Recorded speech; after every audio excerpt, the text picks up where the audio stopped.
Sejam bem-vindos de novo, mais uma vez. Boa tarde a todos. Doutor Rodrigo. Obrigado, Aline. Boa tarde a todos também. É uma satisfação poder tomar parte nesse evento. Na verdade, Aline, eu não vou fazer a apresentação dos professores, são professores que dispensam maiores apresentações, são professores de reconhecida competência, com a capacidade notória, né, com professores que nos orgulham muito aqui no Paraná pela produção científica que realizam nos últimos anos, são o orgulho da Universidade Federal do Paraná, especialmente aí nessa matéria de direito constitucional. É uma grande satisfação tê-los conosco nesta tarde. Temos a certeza de que todos têm diversas atividades e gentilmente se dispuseram a dispor de seu tempo para compartilhar conosco os conhecimentos a respeito do assunto. A Justiça Federal do Paraná se sente muito honrada de tê-los aqui conosco. Eu faço um agradecimento especial nesse momento à sessão de capacitação que organizou o evento, que proporcionou essa possibilidade de acompanharmos a palestra. Faço um agradecimento especial ao coordenador, ao Rafael, e à Aline, que hoje está também nos auxiliando. E, por fim, deixo aqui expresso, já que essa é uma das últimas atividades que vou tomar parte ainda como diretor do Foro da Justiça Federal, eu quero deixar aqui meu reconhecimento especial ao trabalho que foi realizado nos últimos 2 anos pelas juízas coordenadoras da nossa sessão de capacitação, juízas Ana Carolina e Giovana, que nos últimos meses se dedicaram de uma forma integral a esses eventos, a essas atividades voltadas especialmente ao aperfeiçoamento dos nossos juízes e servidores. Tanto a Ana Carolina como a Giovana não mediram esforços, atuaram com muito empenho, muito comprometimento durante todo esse período, e eu aqui faço um especial agradecimento como colega e amigo de ambas por todo o resultado do trabalho realizado. Eu acho que valeu muito a pena contar com vocês na sessão de capacitação. Tivemos inúmeros eventos que nos orgulharam muito nesse período. Eu desejo a todos um ótimo encontro hoje e uma ótima semana. Passo a palavra, então, para a Giovana. Olá, tudo bem? Boa tarde a todos e todas. Com grande satisfação que eu ouço tuas palavras, Rodrigo, e vai bem ao encontro do que eu queria dizer, que esses últimos 2 anos que a gente trabalhou junto, a gente conseguiu não apenas dar enfoque para a capacitação dos servidores no aspecto do direito positivo, a gente teve atualização em LGPD, atualização na lei anticrime, atualização em penal e processo penal, o procedimento administrativo disciplinar que nós tivemos, mas também a gente teve muita abertura para pensar um pouquinho, para refletir um pouquinho sobre o mundo que nós estamos, o mundo que nós queremos.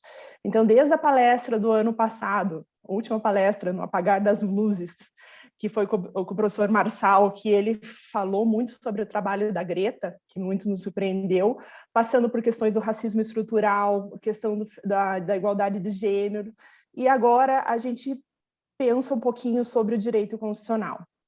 É com grande prazer que a gente recebe esses 4 professores, não todos de direito constitucional, mas que atuam na área, para a gente refletir um pouquinho mais sobre o poder judiciário, o que esse judiciário invalidando atos do executivo e do legislativo. E eu digo, eu tive só a oportunidade de ter aula com o professor Egon e com a professora Vera no mestrado, mas eles foram responsáveis por me fazer sair um pouco do direito positivo, que eu estava muito acostumada, né, concurseira, vamos conversar, vamos falar bem francamente, a gente está muito acostumado com aquele direito positivo, e pensar um pouquinho mais abstratamente. Então, eu digo que se a gente usa a seguinte metáfora: se a gente consegue ir de Curitiba a Morretes em 1 hora de carro, a gente pode usar também 12 horas indo pelo caminho do Itupava, que é um caminho bem mais árduo, mas muito mais bonito. E vocês dois, professora Egon e professora Vera foram responsáveis por esse caminho, e Elô, me permita chamar assim, e Miguel, vocês são bem mais novos do que eu, mas eu pude ver o quanto que vocês também estão sendo guias nesse caminho do Itupava, digamos assim, que é o direito constitucional. Então, agradeço vocês. Eu vou fazer uma breve leitura aqui do currículo, mas breve mesmo, porque o currículo de vocês é muito extenso. Destaco que os 4 são pesquisadores, integram núcleos de pesquisa dentro da Universidade Federal, o professor Ego no núcleo de Direito Econômico, o professor Miguel, a professora Heloísa e a professora Vera no núcleo de Direito Constitucional. A professora Vera é professora titular, que recentemente defendeu sua titulação, né, professora de Direito Constitucional na Universidade Federal do Paraná. Ela tem pós-doutorado na Universidade Yale e foi diretora da Faculdade de Direito da Universidade Federal do Paraná entre 2016 e 2020. O professor Egon foi professor de Direito Econômico na Faculdade de Direito da Universidade Federal do Paraná, é mestre e doutor também pela Federal do Paraná, e ele foi professor visitante nos programas de pós-graduação, mestrado e doutorado em Direito da Universidade de Lisboa, da USP e Escola de Direito da FGV do Rio. Também ele tem pós-graduação em Regulação Econômica e Concorrência pela Universidade de Coimbra e Mediação pela Harvard Law School.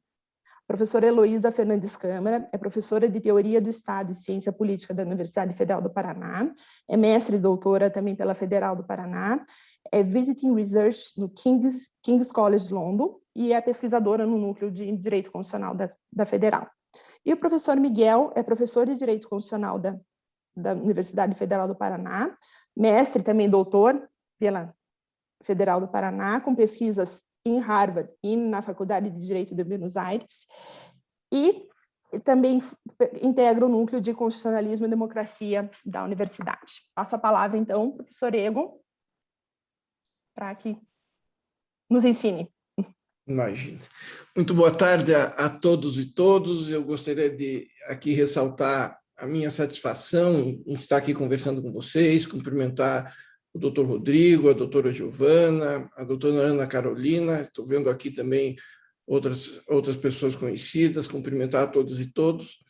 Para mim, eu tenho muita satisfação em começar, quem já teve a oportunidade de me ouvir falar na Justiça Federal de Curitiba, ou mesmo no TRF da 4ª Região, eu faço questão de sublinhar que eu me sinto muito orgulhoso de falar, compartilhar minhas inquietações com vocês, porque eu me sinto muito orgulhoso de advogar, advogo já há mais de, vamos falar sério, 35 anos na Justiça Federal do Paraná, e tive o privilégio de despachar na Voluntários da Pátria com o doutor Milton Luiz Pereira.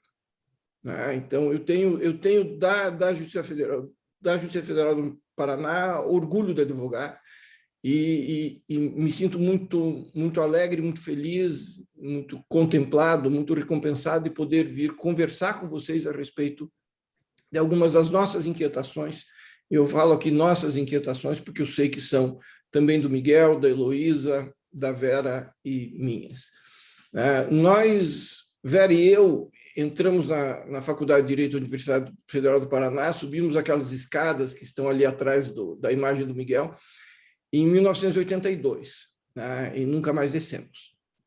E a Vera é a nossa primeira professora titular de Direito Constitucional da Faculdade de Direito e foi a primeira diretora da Faculdade de Direito. Por isso que, para mim, também me enche de muita felicidade, muita alegria vir conversar com vocês. E por que eu faço esse breve retrospecto histórico? Porque, como nós entramos em 82, nós estudamos Direito Constitucional à luz da Emenda Constitucional 1 de 69. Ou seja, era o endereço da Constituição, era a Avenida Constitucional número 67, com o puxadinho da Emenda Constitucional 1 de 69. E, à época, o direito constitucional era um direito constitucional que se preocupava basicamente com a organização do Estado. Nós não tínhamos constitucional A e B. Nós tínhamos teoria do Estado e depois direito constitucional. E direito constitucional era o direito constitucional positivo. E não nos esqueçamos que os direitos fundamentais estavam no artigo 153 e seguintes da Emenda Constitucional de 69. Isso era constitucional, Avenida Constitucional 69, fundos. né? Primeiro vinha a organização do Estado.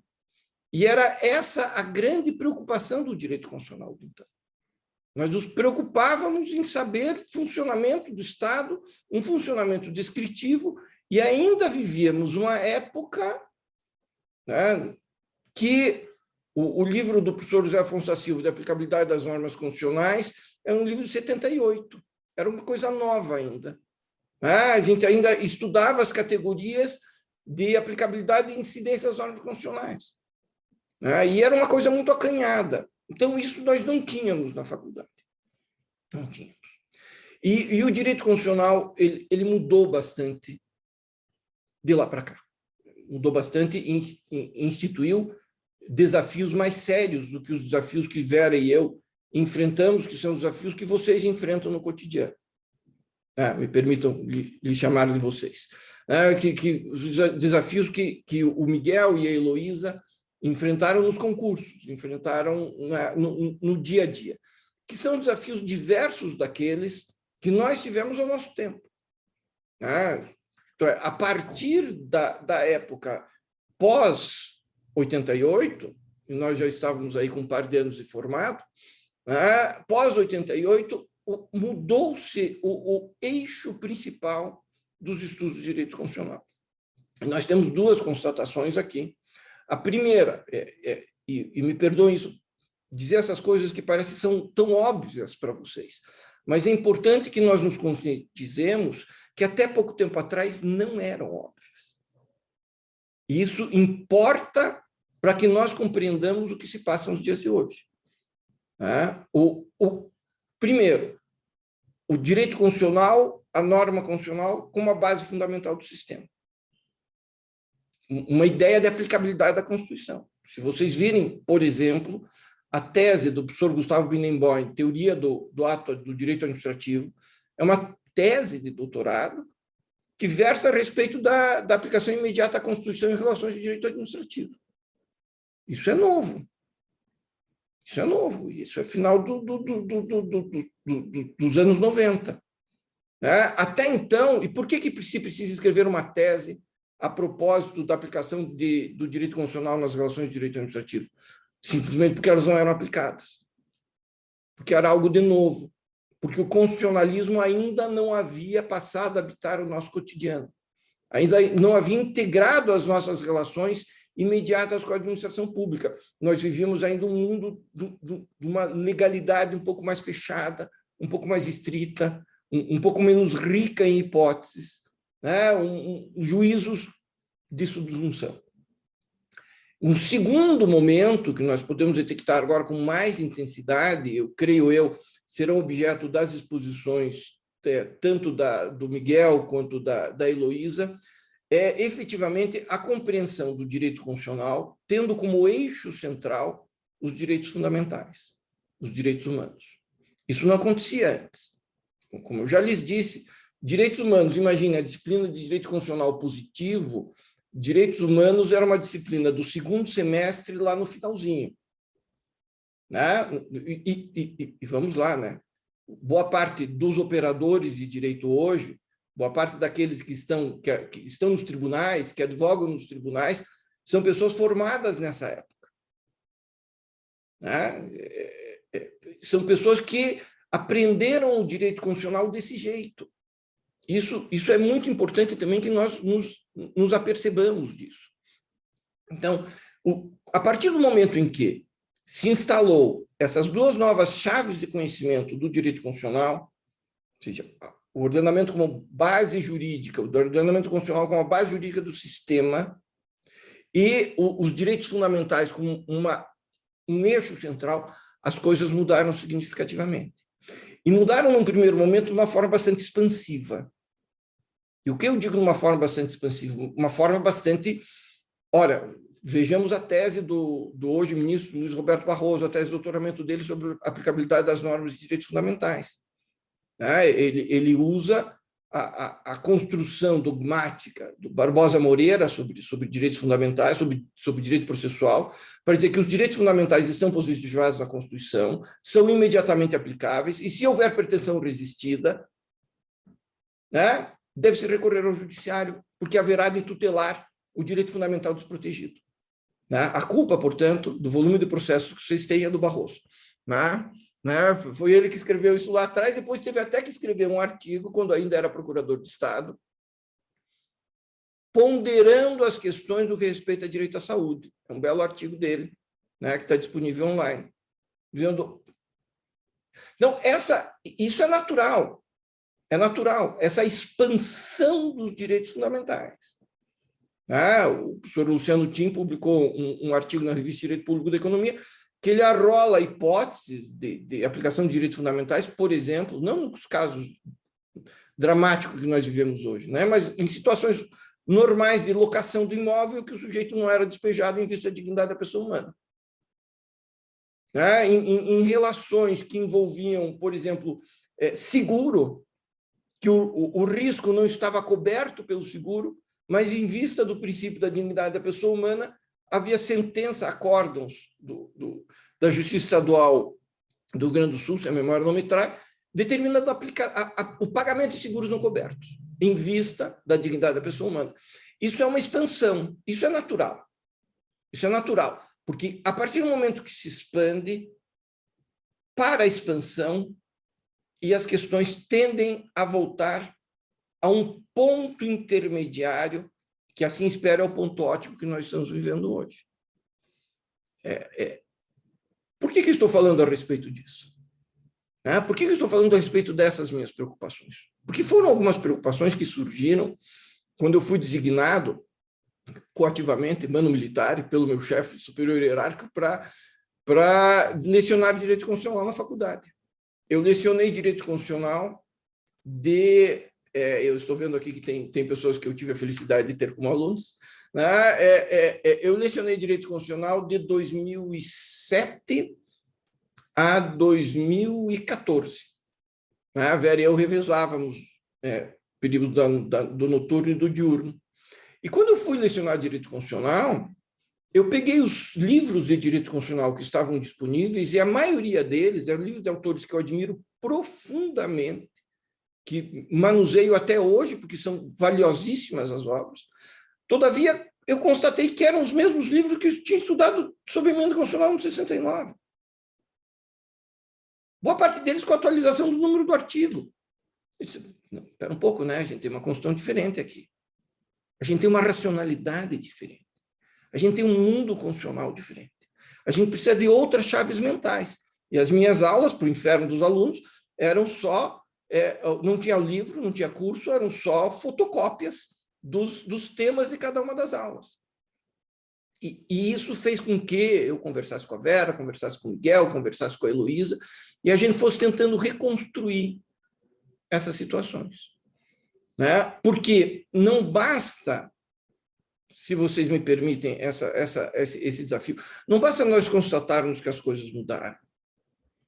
Cabe à dogmática jurídica e aos tribunais também construírem essa nova racionalidade e como ela funciona diante da necessidade de as normas serem interpretadas e aplicadas. É diferente. E não é diferente pela metade. E não é diferente só aquela parte do direito constitucional que fala de direitos fundamentais, aquela parte do direito constitucional que fala de separação de poderes. Não. É um novo sistema, que, como disse o professor Almiro do Couto Silva, né, a primeira regra de interpretação constitucional é que a Constituição deve ser interpretada a partir da própria Constituição.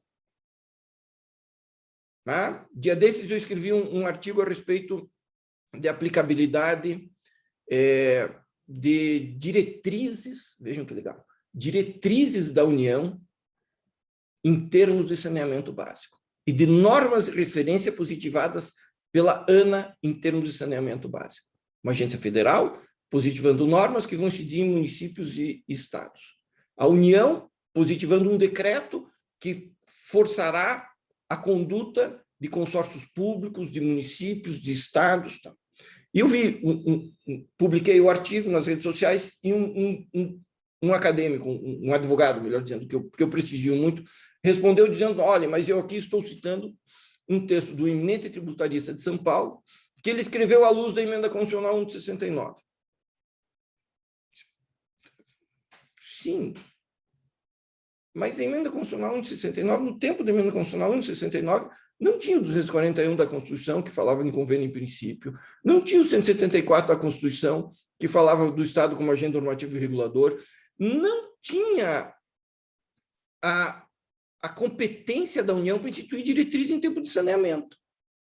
Só competência para diretrizes em termos tinha 4 dispositivos que falavam de diretrizes na emenda constitucional 1 de 69, de educação. E ninguém discute que o Ministério da Educação não tem competência para instituir diretrizes nacionais do sistema de educação brasileiro. Nada obstante, haja ações diretas de constitucionalidade no Supremo já julgadas todas. O que eu quero dizer com isso? A gente precisa construir esse serzido, essa nova compreensão e essa nova aplicação, de uma forma entusiasmada, é verdade, mas não de uma forma tão expansiva como um dia foi. E uma coisa para a gente ficar mais tranquilo, tá? Não é um privilégio nosso. Se vocês virem um livro fantástico do professor alemão Michael Stolleis, né, sobre história do direito público alemão, é um resumo da grande obra dele, que saiu no Brasil, um livro menorzinho, né?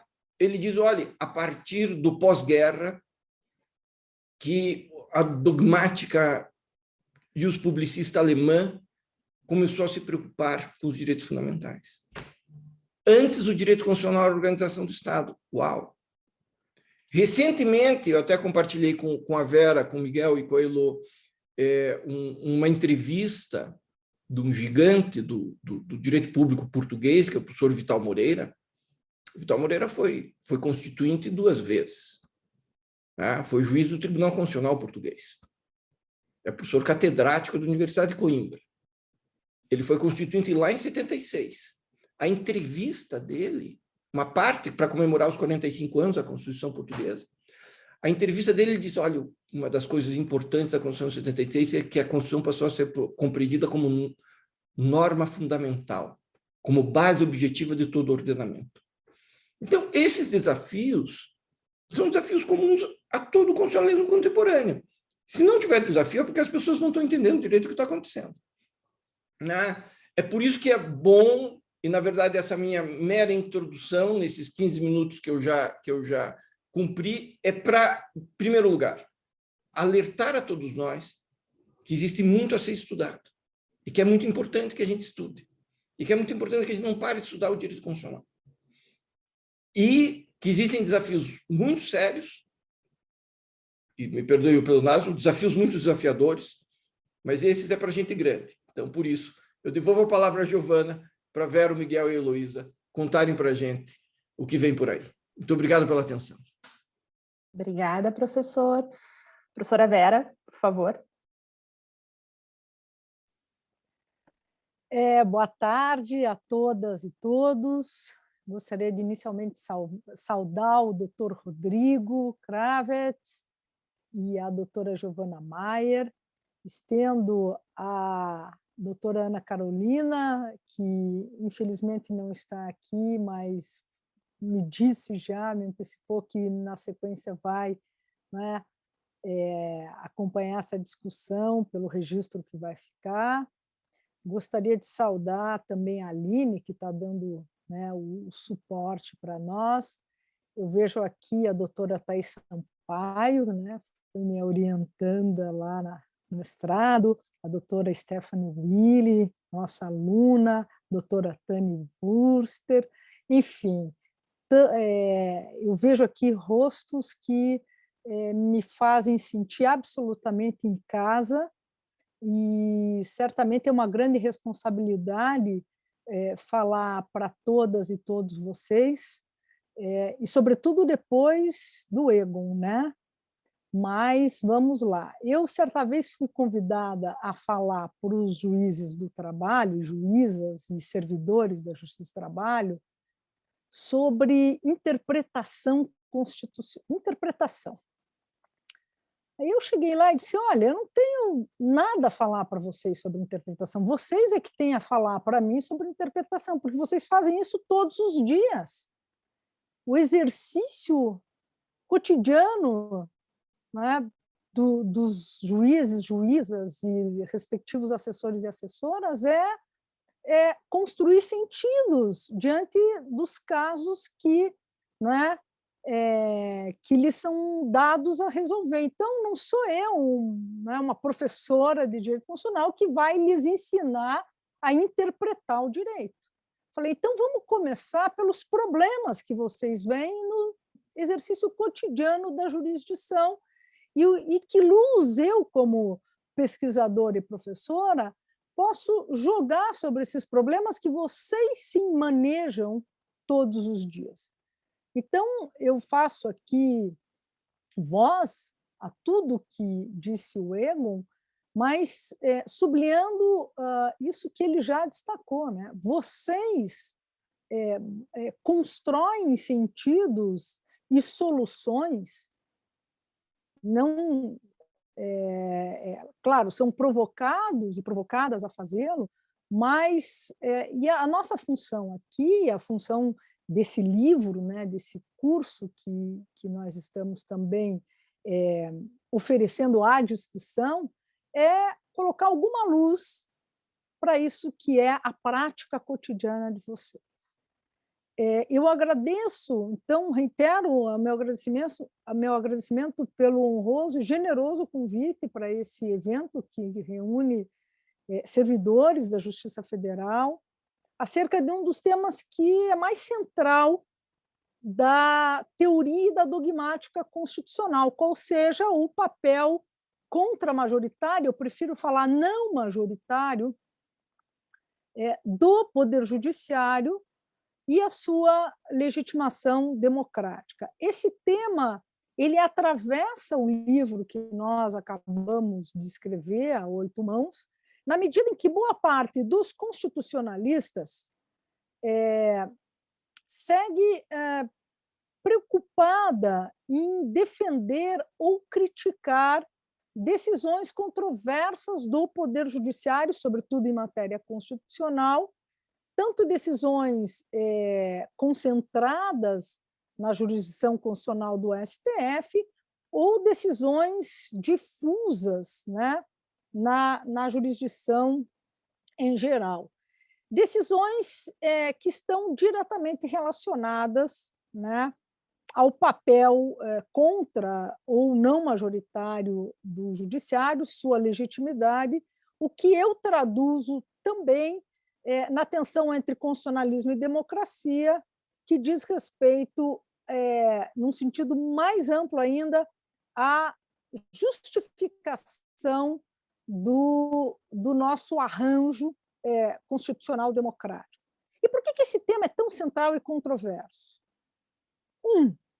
Porque ele relaciona direito e política, ou seja, decisões judiciais, sejam elas singulares ou colegiadas, que, como bem disse a Giovana lá na sua apresentação, anulam ou devem anular, para alguns, ou apenas podem anular para outros, decisões de outros poderes.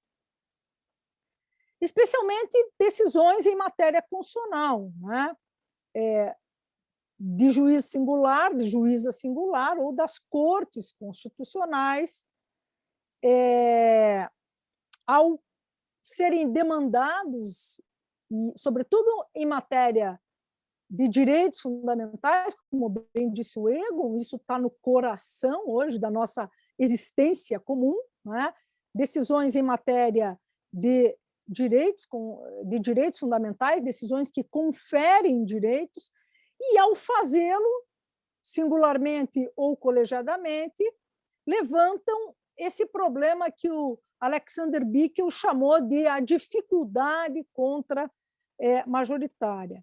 Essa dificuldade pode ser pensada de uma maneira mais ampla como o conflito entre a vontade da maioria, chamemos de vontade popular, e a domesticação dessa vontade pelo Poder Judiciário.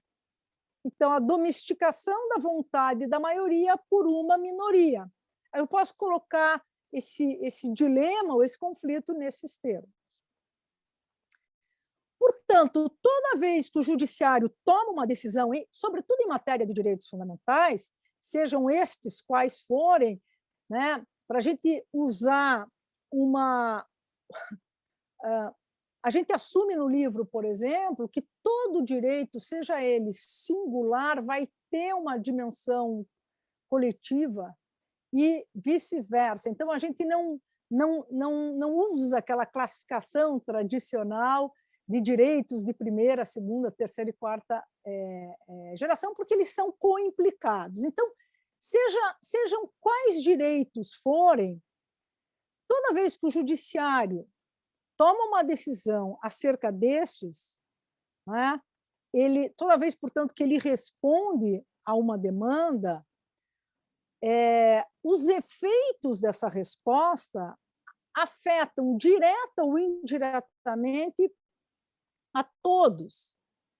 Então, vejamos, não são as pessoas afetadas ou os representantes dessas pessoas que estão lá no Poder Legislativo ou quem está lá no Poder Executivo, que foi eleito para isso, não são estes que estão a decidir. Nem as pessoas diretamente afetadas estão decidindo as suas próprias questões, nem seus representantes eleitos estão decidindo, mas uma única pessoa ou um colegiado de pessoas. É o que vocês fazem todos os dias, né? Então, o juiz singular ou o colegiado de juízes e juízas, diga-se uma minoria, decide em nome de todos e todas, ou seja, decide em nome da maioria.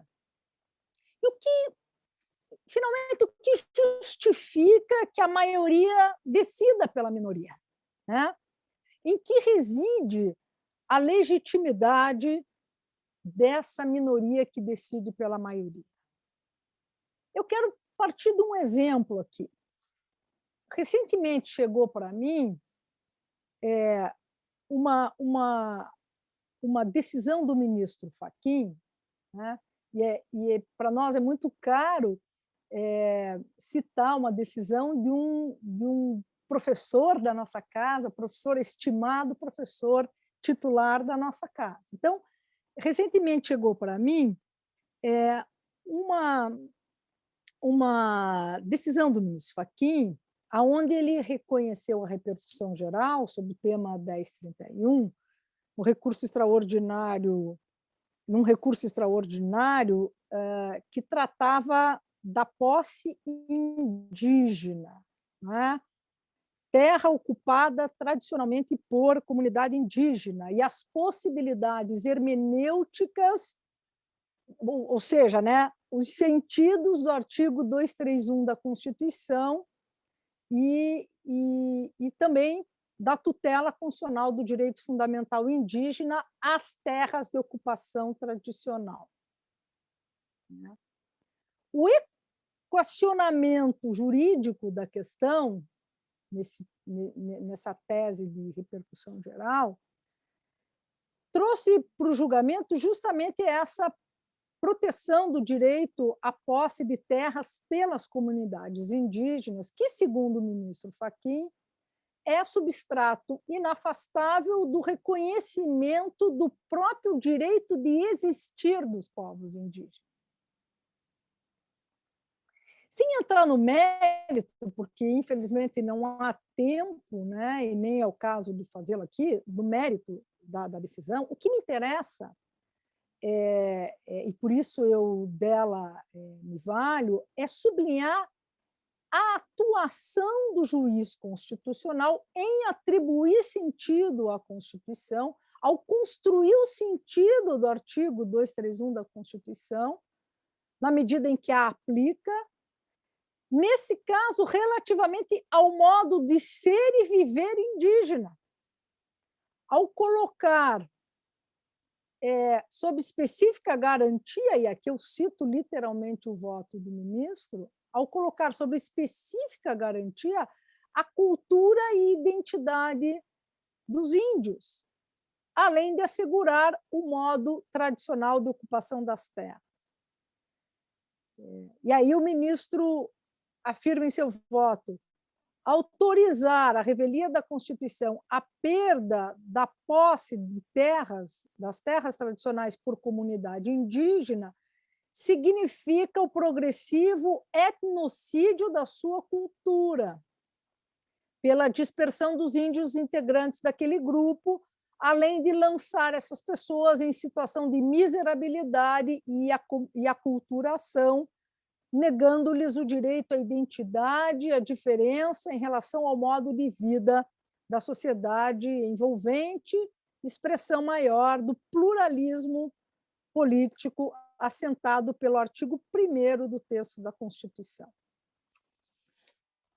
Ora, vejamos, nesse caso, à luz desse caso, com esse caso em mente, o que justifica e como se justifica a autoridade do juiz constitucional, por exemplo, do ministro Fachin, para tomar tal decisão e estabelecer tal tese, né? Porque ele ou a corte colegiada devem resolver tal desacordo acerca do sentido da Constituição em relação à posse das terras indígenas? Por que não os próprios povos indígenas decidirem acerca da posse das suas terras, ou, em outras palavras, decidirem acerca da sua existência, da sua vida, do seu pertencimento, né, à natureza, digamos assim? Ou seja, eu volto à questão que desde o início eu coloquei, acerca de quem deve decidir quando as pessoas discordam. Elas próprias, que devem decidir sobre o seu desacordo, alguns, os seus representantes, deve ser a elas dada a tomada de decisão sobre as questões que lhes afetam ou apenas aos seus representantes? Ou deve ser dada a instâncias não majoritárias, como, por exemplo, o Poder Judiciário? Um judiciário independente pode ou deve impor limites à vontade da maioria? Se deve, por que e como? Né? Isso que é tratar da legitimidade, né, do Poder Judiciário. É responder por que e como ele deve impor limites à vontade da maioria. Ou seja, é preciso que a autoridade do Poder Judiciário seja cotidianamente justificada em bases legítimas. E aqui eu faço um parênteses. A gente não pode, como dizem os americanos, os ingleses, a gente não pode take for granted que a autoridade do judiciário está justificada. Toda hora, a todo momento, em todos os casos que chegam ao judiciário, de alguma maneira ou de outra, há essa obrigação de justificar a sua autoridade, né, em bases legítimas para a tomada daquela decisão e para o exercício dessa sua função que é contra-majoritária. Porque isso não é autoevidente. Isso não está desde sempre dado. E esse esforço se torna ainda maior quando a situação do arranjo constitucional democrático sofre alguns abalos. Isso ainda é mais necessário quando o próprio judiciário, não é, tem a sua legitimidade afetada ou até mesmo questionada. Portanto, se a autoridade do judiciário é justificada em boas razões, e quando eu digo justificar em boas razões a autoridade do judiciário, significa entendê-lo como um dos poderes nessa estrutura que deve ser dialógica, deliberativa, construtiva e reconstrutiva, né? Como um ator fundamental, do arranjo constitucional democrático. Não há democracia constitucional onde não houver um judiciário independente, pujante, comprometido com o arranjo constitucional e democrático, né? Oferecer boas razões que justifiquem a autoridade do judiciário para agir contramajoritariamente não significa não aceitar quaisquer imposições autoritárias, né?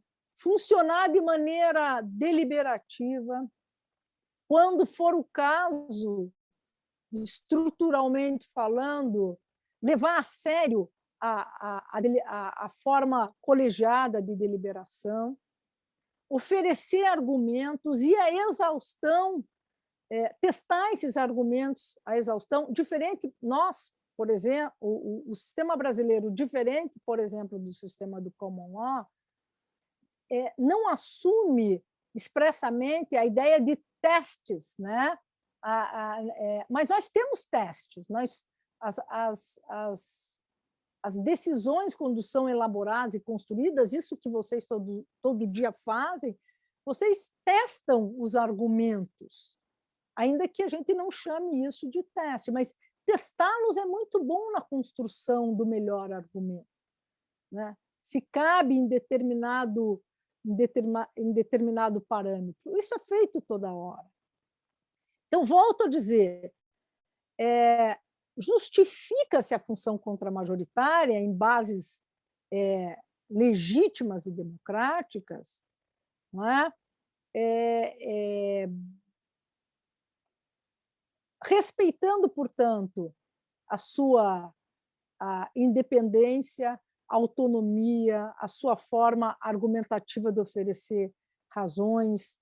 E aí se dá autoridade, se justifica ad contínuo a sua autoridade para revisar as decisões tomadas pelos demais poderes, de maneira, inclusive, lhe dando o poder de anulá-las, quando for o caso, ou seja, nos casos em que as decisões dos demais poderes contrariam a Constituição. Eu arriscaria dizer que é prudente que o judiciário anule as decisões dos outros poderes quando essas contrariam a Constituição. Então, é prudente que ele exerça esse chamado controle da constitucionalidade das decisões dos demais poderes. Há quem entenda que não. Há quem entenda que não. E a gente sabe que há sistemas, que há países no mundo que não têm controle de constitucionalidade. Nova Zelândia não tem controle de constitucionalidade, por exemplo. Pois bem, se chegamos, e aqui eu já estou me encaminhando para a conclusão, se chegamos a um acordo sobre o papel contramajoritário do judiciário para anular as decisões dos demais poderes, nós não temos um acordo acerca de como ele deve fazer isso. Ele deve fazer isso sendo mais ou menos deferente aos demais poderes.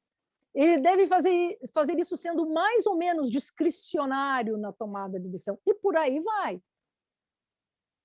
Ou seja, a própria função contramajoritária do judiciário, que já não é pacífica para a teoria constitucional, mas controversa, especialmente para quem questiona a legitimidade do judiciário para dizer o que a Constituição significa, né? Já que juízes e juízas não foram eleitas. Se isso já é controverso, da mesma forma, esse é o meu caso, eu que aceito a função contramajoritária do judiciário, para mim e para os que assim aceitam, também Se isso é pacífico, porém, também não é pacífico como isso é feito, né? Por quais procedimentos. E é isso que todos os dias vocês veem, né? No exercício da função que vocês exercem. A pergunta é justamente como aceitar, né, que, vou usar um jargão, a última palavra sobre a constitucionalidade de uma lei, ou um ato normativo, ou uma política pública, fique nas mãos de um, ou de alguns, ou de algumas. E caso aceitemos que ela deva ficar, qual a extensão dessa decisão? Extensão no tempo, extensão no espaço, extensão nos argumentos. Então, volto lá ao voto do ministro Fachin, né?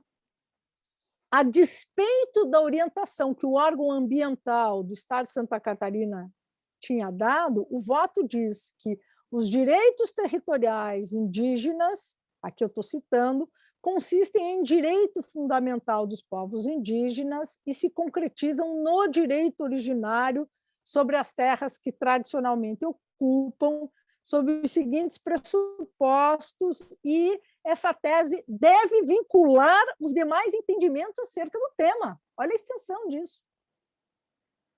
Então, e aqui eu finalizo, a nossa contribuição com esse livro, com a minha, do Egon, da Elô e do Miguel, esse livro que nós chamamos de Fundamentos do Direito Constitucional, é justamente a nossa contribuição é de proporcionar a quem quer que se interesse pelo direito constitucional, como disse o Egon, que não é mais o que nós estudamos lá naquele curso de 67, no atalhozinho, no puxadinho, que disse o Egon de 69, né? É proporcionar, então, para quem se interessa pelo direito constitucional, que está impregnado no nosso cotidiano, o conhecimento e o manejo de conceitos, concepções, categorias, como a de direitos fundamentais, como a de poder constituinte, como a de Constituição, como a de controle de constitucionalidade, como a de normas constitucionais, do direito constitucional no tempo, para o enfrentamento dessas questões cotidianas, para as quais as respostas não são simples e não estão imediatamente dadas, mesmo quando nós achamos que elas são simples e estão imediatamente dadas. Então, o nosso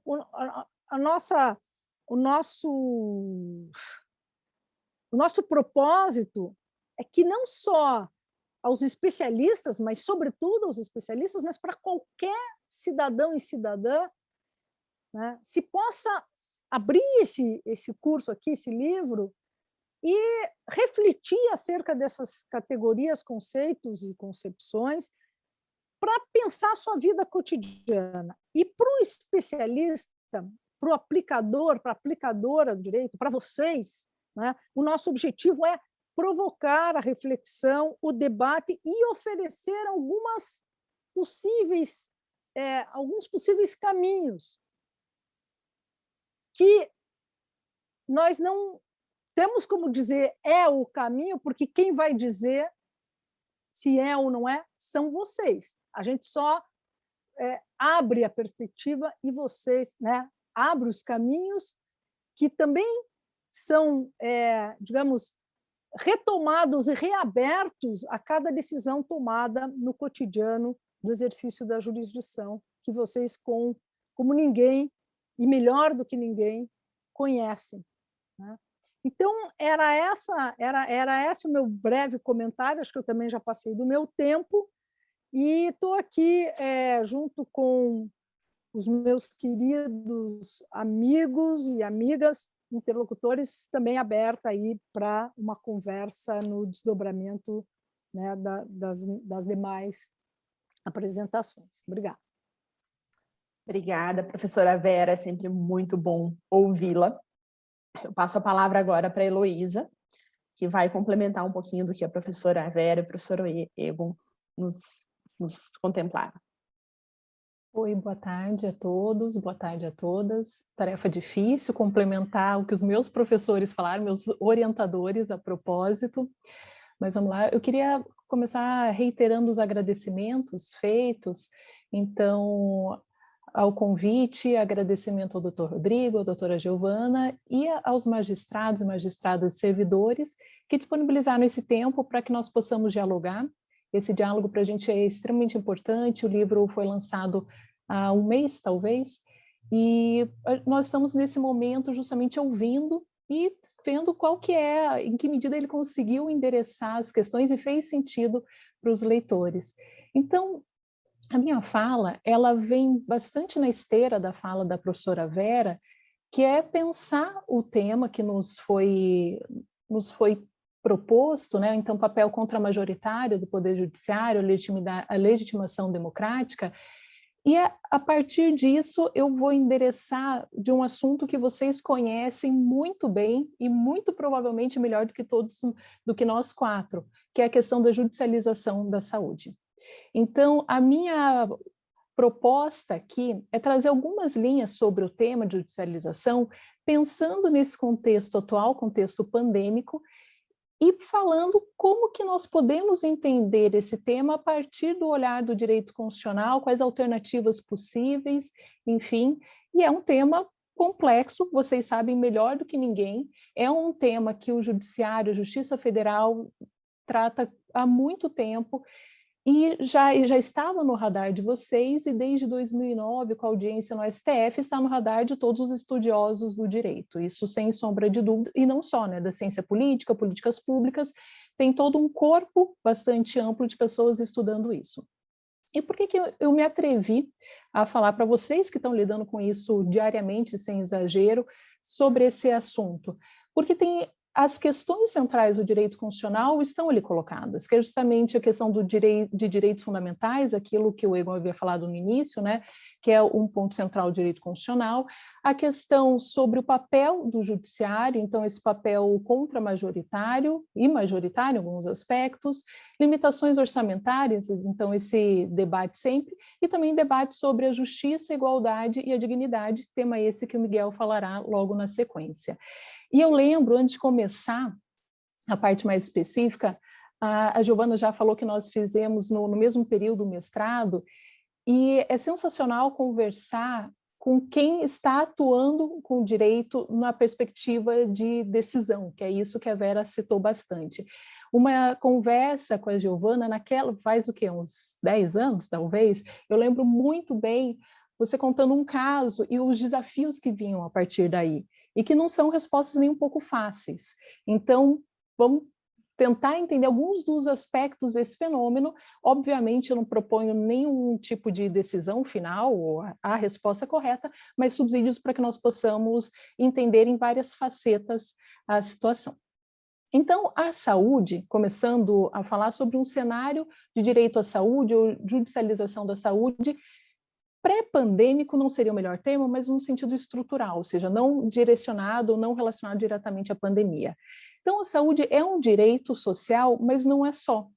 Ele é regulado por 4 artigos na Constituição Federal, mas aparece 62 vezes na Constituição. Então, a partir daí, nós já temos uma compreensão de que é um assunto que aparece na Constituição bastante, e não é à toa, porque a Constituição promulgada em 88, foi que estabeleceu o SUS, o Sistema Único de Saúde, que foi uma conquista histórica fundamental, que é a conquista da universalização do direito à saúde, então um sistema público, e a Constituição reconheceu também a existência de um sistema privado de saúde.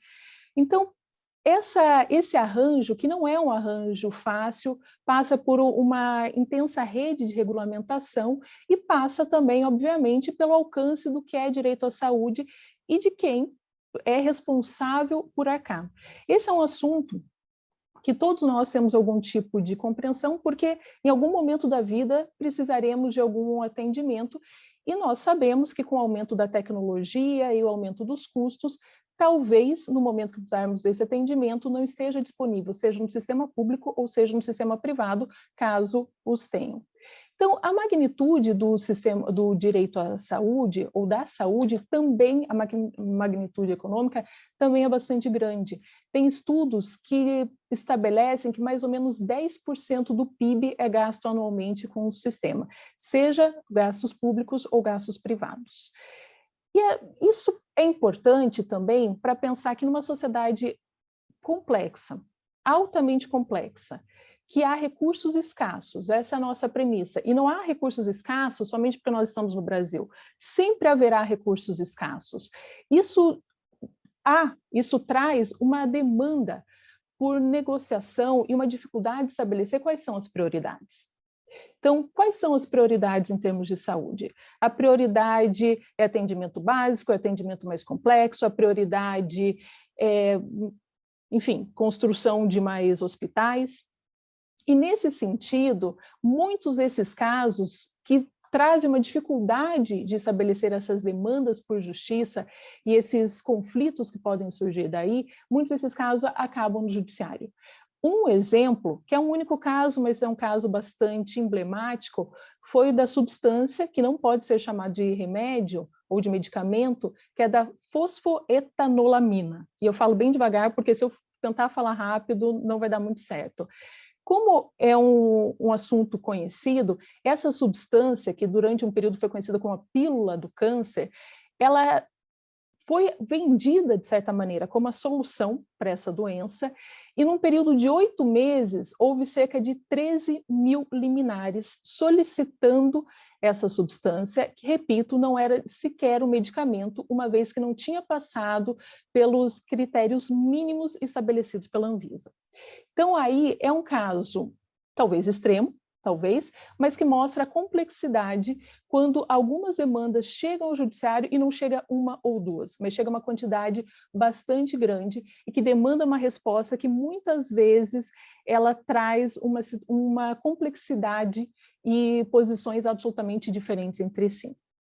Do ponto de vista de demandas judiciais, então considerando aqui judicialização da saúde, como a propositura de demandas judiciais, e aqui eu não estou diferenciando se é demandas relacionadas ao SUS ou demandas relacionadas ao plano de saúde, estou colocando tudo no mesmo pacote, embora nós saibamos que há diferenças importantes no momento do julgamento. Mas o número de demandas judiciais relativas à saúde aumentou 130% entre 2008 e 2017. Como efeito de comparação, o aumento geral de processos no mesmo período foi de 50%. Então, mesmo que fale que é um período de intensa judicialização das relações sociais, quando nós vemos o caso da saúde, isso foi mais do que o dobro da média de aumento. E isso tem uma repercussão orçamentária também bastante direta. Segundo o Ministério da Saúde, em 7 anos, houve um crescimento aproximado de 13 vezes nos gastos provenientes de demandas judiciais. E nós sabemos que o Ministério da Saúde não é o único, porque como saúde há uma competência federativa, muitas vezes são as secretarias de Estado, secretarias municipais de saúde que têm que arcar com demandas. Então, é um assunto que, sob todos os aspectos, é bastante relevante e nos coloca várias perspectivas. Segundo o pesquisador da área, o professor Otávio Ferraz, professor do King's College, há entre 100 e 200 mil casos que são propostos ao judiciário por ano relacionado ao tema. Então, os números eles são enormes. Isso dá uma noção, pelo menos breve, da complexidade que é envolvida o julgamento dessas demandas. Então, para tentar construir soluções, foram criadas várias estruturas para auxiliar na tomada de decisão, e aqui eu cito só algumas: os núcleos técnicos do Poder Judiciário, Câmara de Conciliação e os comitês executivos estaduais de saúde. Inclusive, relativo a esse último, ou seja, o Comitê Executivo Estadual, eu devo mencionar que a presidência do Comitê do Estado do Paraná é da doutora Luciana da Veiga, magistrada federal, que eu tive a oportunidade de aprender com ela sobre o direito à saúde em outros momentos. Bom, então nós temos um cenário que é um cenário de muita demanda sobre o assunto, uma discussão orçamentária, mas aqui eu não quero colocar como se fosse uma oposição, direito fundamental versus orçamento, não é esse a minha perspectiva, mas para mostrar para vocês que é algo que demanda respostas do judiciário. E que algumas dessas respostas, elas foram dadas com a construção institucional, na qual o judiciário se coloca não como aquele que vai dar a última resposta, eu sei que essa é uma nomenclatura com muitos problemas, mas como aquele que faz parte de um diálogo. Então, nesse cenário, eu passo a falar de uma complexificação, que é justamente a pandemia. Então, nessa situação, a pandemia ela trouxe muita pressão sobre o sistema de saúde. Na verdade, nós poderíamos falar sobre direito à saúde de maneira geral, e evidentemente essa pressão afetou o judiciário.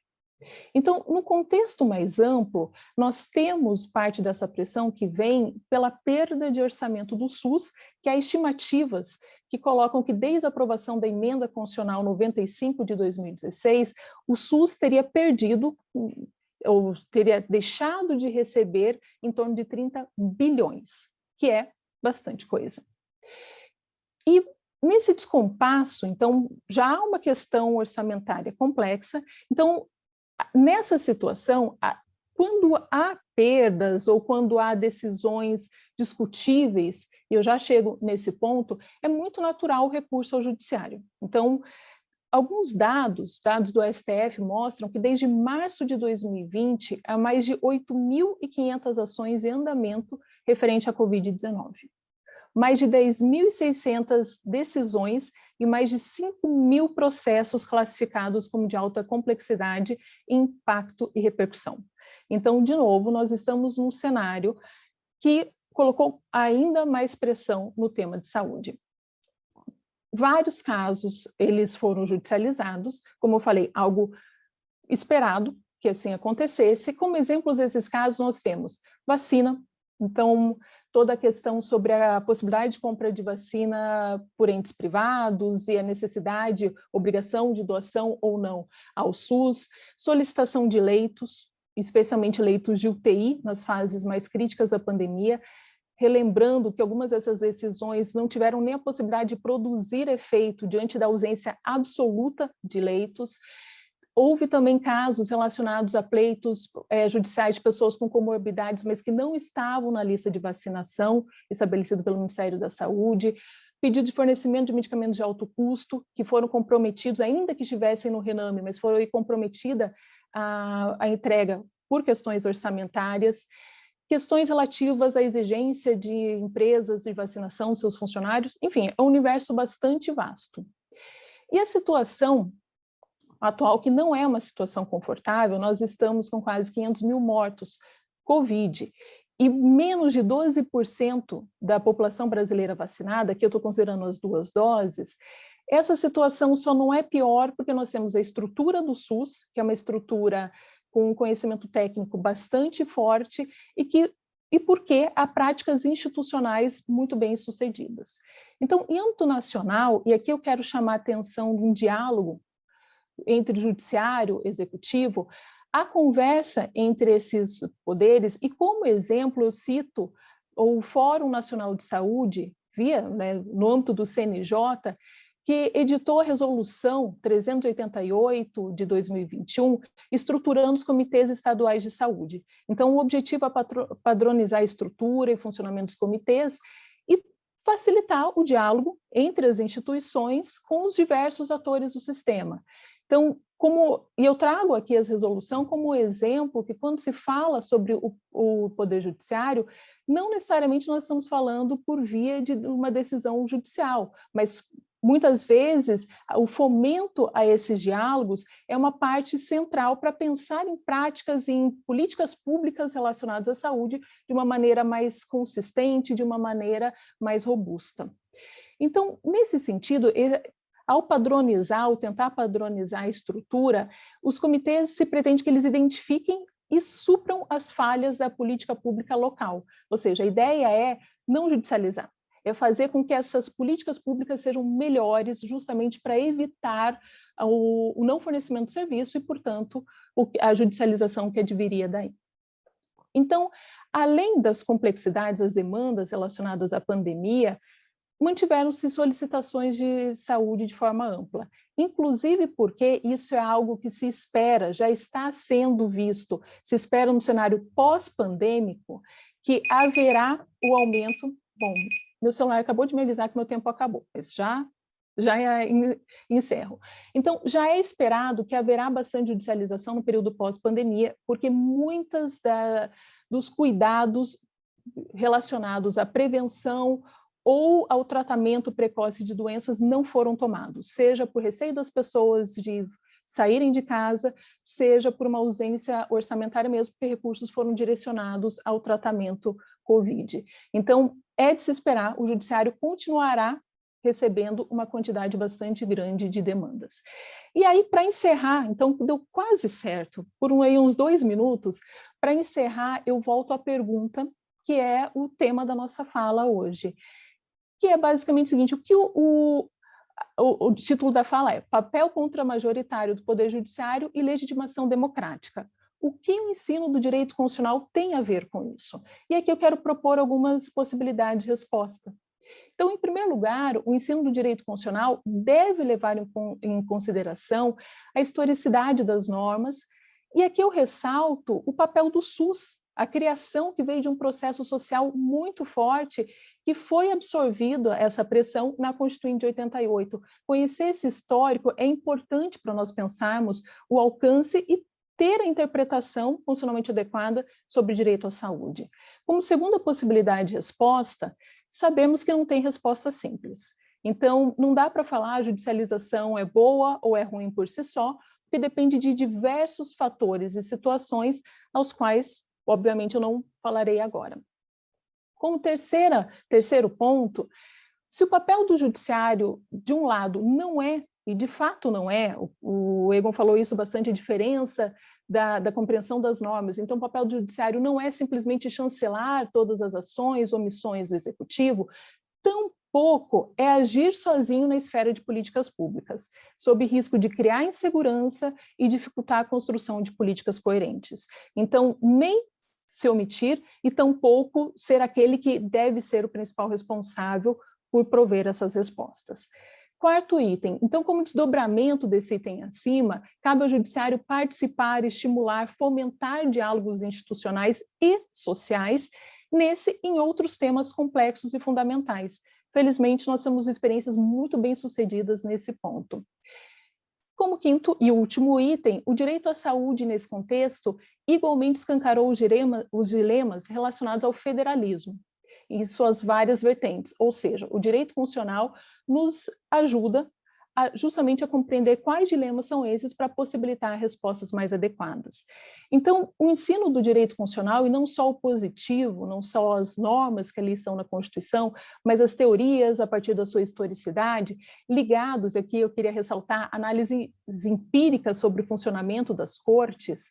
Eu tenho tenho trabalhado muito a partir da ciência política, essa perspectiva, tanto descritiva quanto normativa, ela é fundamental para que nós possamos dar respostas boas aos dilemas que são e serão cada vez mais complexos. Não vai diminuir a complexidade, só vai aumentar. Então, nós temos que estar preparados para ela. Se o direito constitucional não consegue mudar o mundo, por escrever no papel, sem levar a sério esse compromisso, nós não conseguiremos dar boas respostas. Então, agradeço novamente o convite, a possibilidade de conversarmos e espero que depois eu possa, enfim, ouvir a posição de vocês sobre o tema. Obrigada. Elô, nós que agradecemos, e é uma pena a doutora Ana Carolina não estar aqui, porque justamente ela está numa palestra sobre escolhas trágicas e na questão do direito da saúde. Então, ela juntamente com a doutora Luciana da Veiga, que hoje estão numa vara de saúde, né, que nós temos uma vara especializada aqui em Curitiba só para tratar dessas demandas. É uma pena que elas não estejam aqui, mas eu digo num lugar de conforto que eu vejo que um pouco disso o judiciário, aqui o judiciário paranaense está tomando a frente, porque a gente tem um comitê, né, de saúde, como você bem falou, que é a Justiça Federal que toma a frente e faz as discussões. E eu, de vez em quando, agora, ainda mais na época da pandemia, eu me vi muitas das vezes vendo essas reuniões, é transmitida pelo YouTube, eles colocam no YouTube uns dias depois, para ver como que estão as discussões ali, sobretudo na questão de volta às aulas, de vacina. Eu estava vendo o que o comitê estava discutindo. Eu acho bem rico e fico muito orgulhosa enquanto juíza do judiciário está tomando a frente dessas discussões. Passo a palavra agora para o professor Miguel, para complementar o que a doutora Elô, o professor Egon e a professora Vera falaram. Com você, Miguel.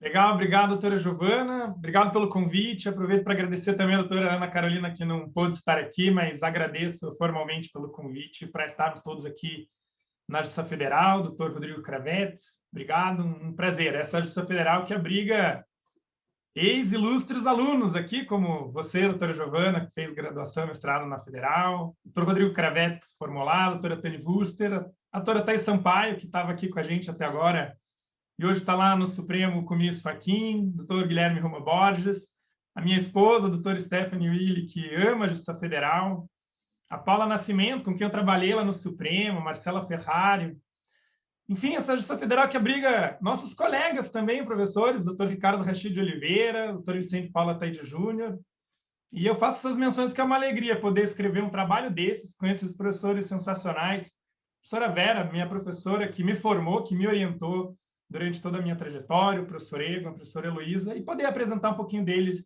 aqui na Justiça Federal, perdão, na Justiça Federal com vocês. Eu vou tratar de uma pequena parte do nosso livro, para fazer um gancho fechando sobre o tema do evento e o exemplo dado pela Elo, que é o princípio da dignidade da pessoa humana, conteúdo e aplicação.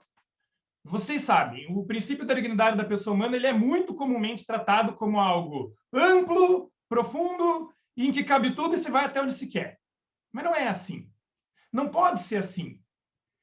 Se certamente nós podemos tomar o princípio da dignidade da pessoa humana como um eixo central dos sistemas constitucionais contemporâneos, também é certo que ele aparece como norma jurídica positiva num longo processo de constitucionalização do direito e, mais recentemente, de internacionalização dos direitos humanos, tomando como ponto de partida uma longa trajetória na filosofia. E isso é importante para se pensar, então, o fundamento da dignidade da pessoa humana. E aqui ele é muito comumente lido a partir da teoria kantiana, como uma resposta aos horrores extremos da Segunda Guerra Mundial, onde a gente viu uma descartabilidade humana que atingiu graus inauditos. Uma descartabilidade humana que, vez ou outra, aí aparece nos espaços renovados de exceção do nosso tempo. Aqui, agora, onde, por vezes, a gente vê predominar anomia e descartabilidade humana, e que talvez uma vez ou outra apareçam para serem denunciados ou enfrentados aqui no Poder Judiciário. Algum deles a gente tem visto. A professora Vera citou um exemplo, os direitos vilipendiados de comunidades indígenas, tema da Justiça Federal. Mas, saindo do contexto, indo para o texto, no Brasil, na nossa Constituição, a dignidade da pessoa humana aparece só nessa Constituição de 88. Aparece lá no artigo 1º, inciso 3º, como fundamento da República, no 170 como garantia da ordem econômica, no 226 como fundamento da família e do planejamento familiar, no 227 como dever da família e no 230 como amparo aos idosos. Mas aquele alerta que eu fiz lá no começo está presente, não foi enfrentado. Conteúdo e aplicação. Se dignidade da pessoa humana é objeto desses consensos como pontos de partida, também é objeto de divergência. Consenso no que diz respeito à sua importância no sistema constitucional, acho que ninguém duvida disso. Divergência sobre conteúdo jurídico e grau de operacionalidade. Vamos falar um pouquinho deles, então. O fundamento filosófico encontra lá em Kant um divisor de águas. Por quê? Porque nos dá o fundamento moral da dignidade da pessoa humana. O ser humano como princípio e fim, como fim em si mesmo, como impossibilidade de ser meio, sujeito com valor moral intrínseco. Pensemos aqui isso num âmbito particular recente. O que define, ou que norma, por exemplo, da Anvisa define quando uma vacina é aprovada ou não, que tipo de experimento, fornecimento pode ser dado ou não, tendo como objeto sujeitos. Eu, vocês, tomando vacina, o professor Egon tendo reação à vacina e de pé aqui no evento conosco. O sujeito com valor moral intrínseco. Sujeito como fim em si mesmo, impossibilidade de ser meio. Quanto ao conteúdo jurídico, peguemos aqui um exemplo recente, renovado, Dworkin, Ronald Dworkin, filósofo político, seu último livro, Justiça para Ouriços, que, buscando enfrentar esse uso excessivo retórico da dignidade, propõe uma concepção de dignidade composta por dois atributos: autorrespeito e autenticidade. Autorrespeito aqui para o Dworkin significa cada pessoa levando sua própria vida a sério. Quer dizer, o dever de aceitar que é fundamental que a sua vida tenha, ou seja, aquilo que ele chamou de uma performance que vale a pena, ao invés de uma oportunidade desperdiçada. Autenticidade, para o Dworkin, aqui como aquele dever, a responsabilidade do sujeito e identificar o que conta como sucesso na sua própria vida, a responsabilidade de criar e levar a vida que gostaria e poderia levar. O próprio Dworkin faz um alerta. Como todo conceito interpretativo, a dignidade é objeto de disputa, de sentido, e outros autores, outras tradições, outras teorias podem também oferecer outras concepções. Essa concepção que ele oferece aqui é bastante rica, porque vai muito além desse conteúdo que geralmente é apontado de dignidade. Um super princípio, como já falou várias vezes a ministra Carmen Lúcia, ou uma diretriz interpretativa somente. Acho que a compreensão do Dworkin aqui agrega mais densidade, ainda que seja bastante ilustrativa, desse fundamento filosófico kantiano e também da compreensão liberal que ele tem do sujeito no mundo. Voltando à nossa preocupação, à nossa realidade no Brasil, Constituição de 88, Justiça Federal do Paraná, podemos compreender o conteúdo da dignidade da pessoa humana dentro do que circunscreve a Constituição de 88. E aqui a gente volta ao nosso universo normativo. A gente já sabe o que é a Constituição. A pergunta é, o que a Constituição constitui? E só tem uma resposta para essa pergunta. A Constituição constitui uma comunidade de pessoas que se reconhecem reciprocamente como livres e iguais. Para usar a definição do professor Menelik Carvalho Neto e Guilherme Scott. A Constituição constitui uma comunidade de pessoas que se reconhecem reciprocamente como livres e iguais. E então a dignidade vai deixando de ser um princípio vago ou que abarca argumentos e posições de todos os lados. O conteúdo da dignidade da pessoa humana pode, talvez aqui ainda não está muito nítido, mas já vai ficando mais palpável. Nessa comunidade, a dignidade humana, então, ela é íncita, ela é constitutiva do sujeito. É o reconhecimento do seu próprio valor moral, do idêntico valor moral das demais pessoas. Idêntico valor moral das demais pessoas. Trazendo para a realidade, pense numa norma da Anvisa, passiva de impugnação, controle difuso de constitucionalidade, incidental, no caso aqui da Justiça Federal, porque impede que homens que fazem sexo com outros homens sejam doadores de sangue. Essa é uma norma constitucional? Ou ela viola esse idêntico valor moral das demais pessoas? Aquela autenticidade como elemento da dignidade de que falou o Dworkin, como o dever do sujeito de ter a sua vida como aquela performance que vale a pena. Não tem dúvida. É uma norma inconstitucional porque estabelece uma restrição para a proteção do direito à saúde baseada nos afetos, o sujeito com quem ele faz sexo, e não no seu comportamento de risco. De modo que uma pessoa heterossexual pode ter um comportamento muito mais ativo, sortido e divertido, e não ser doador de sangue, do que aquele sujeito que tem uma relação estável de 30 anos e poderia ser doador de sangue. E aqui a gente começa a ver, então, como lidar com esse conteúdo e esse fundamento do idêntico valor moral das demais pessoas.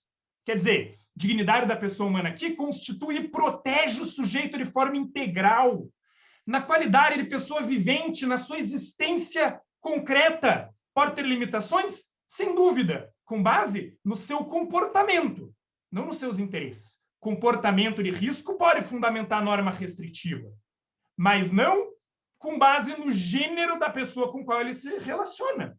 Certo? Certo. O Supremo decidiu recentemente esse caso e toda a fundamentação, especialmente o nosso ministro Luiz Edson Fachin, levou isso em conta. É um voto significativo, a DI 5543, onde ele fala de toda essa conformação concreta do princípio da dignidade da pessoa humana. E aí a gente vê a dignidade da pessoa humana como, então, uma imposição obrigatória no presente, mas também um norte futuro na condução ou na correção de qualquer atuação judicial, administrativa ou legislativa. Para dar um passo à frente, buscar mais concretude ou um outro olhar sobre o mesmo tema, a gente pode compartilhar sobre o conteúdo e a metodologia de aplicação da dignidade propostos pelo professor Daniel Sarmento, um dos brasileiros com um dos trabalhos mais interessantes sobre dignidade da pessoa humana, e a tese de titularidade dele na UERJ. Ele vai dizer, tem como conteúdo a dignidade da pessoa humana o valor intrínseco da pessoa, essa vedação de instrumentalização do sujeito em face de objetivos que ele não controla. Autonomia pública e privada da pessoa. Quer dizer, a capacidade de fazer as próprias escolhas, inclusive com quem se relacionar, e de participar da tomada da decisão da sua comunidade política. Mínimo existencial, garantia das condições materiais para viver e não apenas para sobreviver. E, por fim, vai dizer o Daniel Sarmento, reconhecimento individual e coletivo das pessoas nas instituições, práticas sociais e relações intersubjetivas. E aqui a gente faz um gancho, uma ponte entre o que começou falando a professora Vera e o que terminou falando a professora Heloísa. Como metodologia de aplicação, verificação e justificativa desses elementos no caso concreto. Como e por que se verificam? Como e por que não se verificam? E assim se tem um cuidado metodológico e o rigor de respeito ao conteúdo da dignidade da pessoa humana, sua verificação ou não e como ela incide sobre a norma ou sobre uma circunstância. Mas tudo isso é uma perspectiva, é um modo de ver e encarar a dignidade da pessoa humana. Uma perspectiva e um modo mais contemporâneos é o que a gente tenta oferecer. Mais rigoroso, mas ainda assim um modo de se enxergar e aplicar. E é por isso que no nosso livro a gente aponta a bibliografia de consulta no começo, e não lá no final, como tradicionalmente se faz. E é por isso também que nos capítulos a gente também aponta uma bibliografia específica sobre aquele tema e os pontos que a gente abordou. Afinal, o que o nosso livro quer mostrar é um mapa, e não um mapa, uma ponte para o conhecimento, não afirmar um único fundamento ou um único ponto de chegada.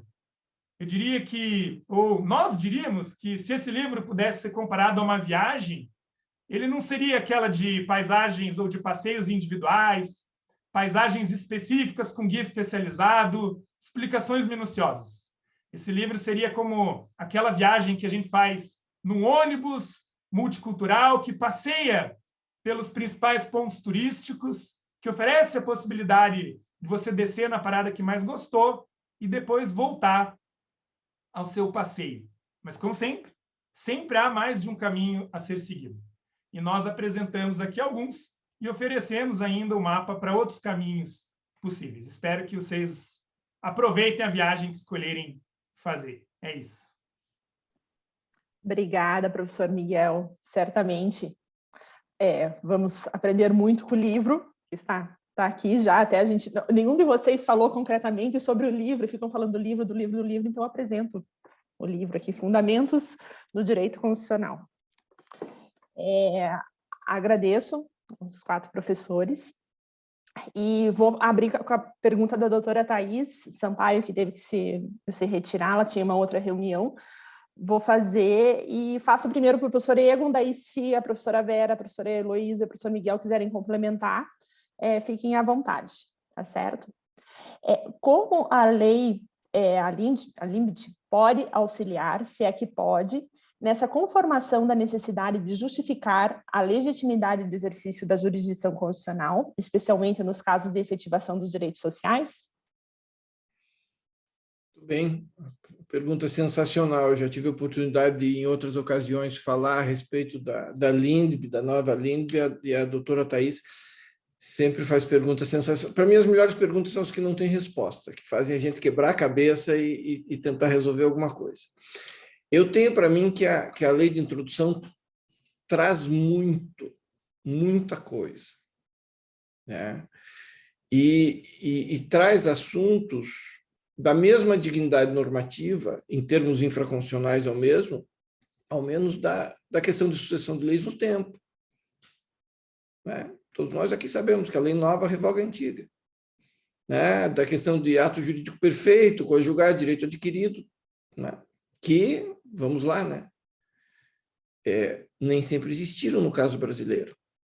Em 1933, o então presidente baixou um decreto que revogou o Código Civil e revogou todos os contratos então existentes, proibindo a indexação, a celebração de contratos no Brasil com outra moeda que não o mil-réis.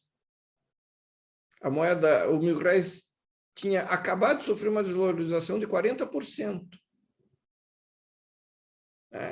E as decisões, a decisão do presidente da República, que por um decreto alterou todos os contratos e revogou o artigo 947 do Código Civil de 16, persistiu íntegra porque não havia qualquer proteção constitucional ou infra-ato jurídico perfeito de direito adquirido ou coisa julgada. Isso foi positivado pela primeira vez em 1934, a Constituição, caiu na Constituição de 37 e voltou na Constituição de 46. E a lei de introdução, que a gente chama de lei de introdução, é um decreto também, né, de 42. Significa que as normas protetivas de direitos e garantias fundamentais, sobretudo, elas não surgem em decorrência da criatividade do legislador. Elas surgem, sobretudo, em decorrência da experiência prática. É como o comparato diz na afirmação histórica dos direitos humanos, né? Os direitos fundamentais eles surgem em decorrência de tragédias. Não é por benemerência do Constituinte.